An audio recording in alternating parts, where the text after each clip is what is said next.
नमस्कार। ये आकाशवाणी शिमला है। अब आप पूनम शर्मा से प्रादेशिक समाचार सुनिए। प्रधानमंत्री नरेंद्र मोदी ने लोगों से त्योहारों के इस मौसम में बाजार से खरीदारी करते समय स्थानीय उत्पादों को प्राथमिकता देने की अपील की है। आकाशवाणी से आज मन की बात कार्यक्रम में उन्होंने सभी लोगों से कहा कि वे वोकल फॉर लोकल के संकल्प को ध्यान में रखें। प्रधानमंत्री ने कहा कि दुनिया भर में भारतीय उत्पादों को अधिकाधिक पसंद किया जा रहा है और अनेक ऐसे स्थानीय उत्पाद हैं जिनमें वैश्विक बनने की क्षमता है। प्रधानमंत्री ने इस बारे में खादी का उदाहरण दिया। उन्होंने कहा कि लंबे समय से खादी सादगी का प्रतीक बनी रही, लेकिन अब इसे पर्यावरण अनुकूल वस्त्र के रूप में पहचान मिली है। उन्होंने कहा कि खादी हर मौसम में हमारे शरीर के अनुकूल है और अब ये फैशन का भी एक हिस्सा बन गई है। प्रधानमंत्री ने कहा कि आज न केवल खादी की लोकप्रियता बढ़ी है, बल्कि दुनिया में कई स्थानों पर खादी बनाई भी जा रही है। उन्होंने कहा कि कोरोना संकट के दौरान खादी के बने मास्क काफ़ी लोकप्रिय हुए हैं।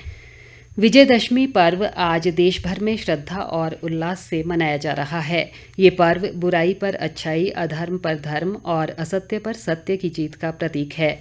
इस अवसर पर राज्यपाल बंडारू दत्तात्रेय और मुख्यमंत्री जयराम ठाकुर ने प्रदेशवासियों को शुभकामनाएं दी हैं। इस बीच सप्ताह भर चलने वाला कुल्लू का अंतर्राष्ट्रीय दशहरा उत्सव आज से शुरू हो गया है। कोरोना महामारी के चलते इस बार दशहरा सूक्ष्म रूप से मनाया जा रहा है। उत्सव के शुभारंभ पर आज भगवान रघुनाथ की शोभा यात्रा निकाली गई। शोभा यात्रा में करीब 200 श्रद्धालुओं ने ही भाग लिया।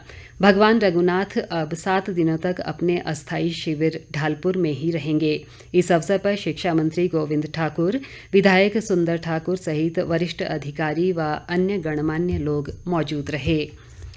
ग्रामीण विकास मंत्री वीरेंद्र कंवर ने ऊना जिले में कुटलैहड़ क्षेत्र की दोबड़ कुशियाला संपर्क सड़क का आज भूमि पूजन किया। उन्होंने कहा कि इस सड़क के निर्माण पर करीब 4 करोड़ 60 लाख रुपए खर्च होंगे और ये कार्य 6 माह में पूरा कर लिया जाएगा। वीरेंद्र कंवर ने बताया कि कुटलैहड़ की पर्यटन मानचित्र पर अलग पहचान बनाने के उद्देश्य से क्षेत्र में सड़कों के जाल को सुदृढ़ किया जा रहा है। उन्होंने कहा कि लठियाणी, शाहतलाई, बंगाणा धनेटा, बंगाणा कामलू और थानाकलां भाखड़ा सड़कों के स्तरोन्नयन कार्य के लिए 90 करोड़ की डीपीआर केंद्र सरकार को भेजी गई है। इसकी मंजूरी मिलने पर इन सड़कों का कार्य शुरू कर दिया जाएगा। खाद्य व नागरिक आपूर्ति मंत्री राजेंद्र गर्ग ने कहा है कि राज्य सरकार प्रदेश का बिना किसी भेदभाव के एक समान विकास सुनिश्चित बना रही है। घुमारवीं क्षेत्र की बम पंचायत में आज जनसमस्याएं सुनने के दौरान उन्होंने कहा कि सरकार ने किसानों, बागवानों और युवाओं के कल्याण व उत्थान के लिए अनेक योजनाएं शुरू की हैं।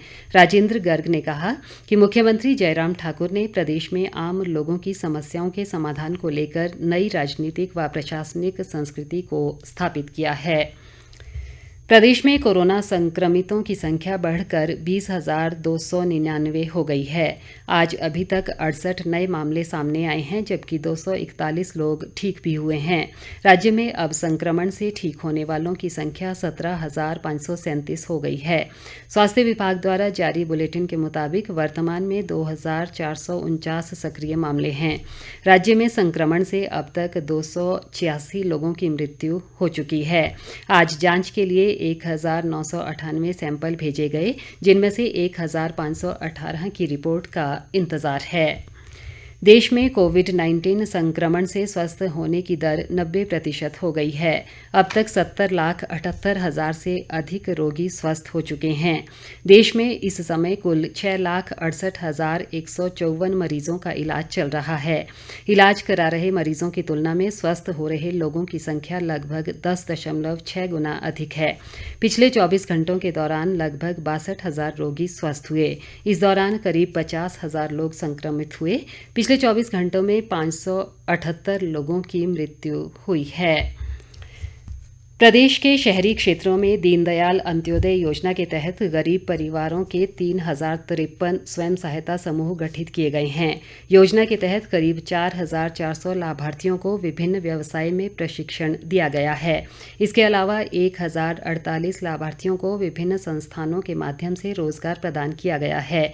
एक सरकारी प्रवक्ता के अनुसार ये योजना रेहड़ी फड़ी का कार्य करने वाले गरीब परिवारों के लिए वरदान साबित हो रही है। इसी के साथ ये समाचार बुलेटिन समाप्त हुआ। नमस्कार।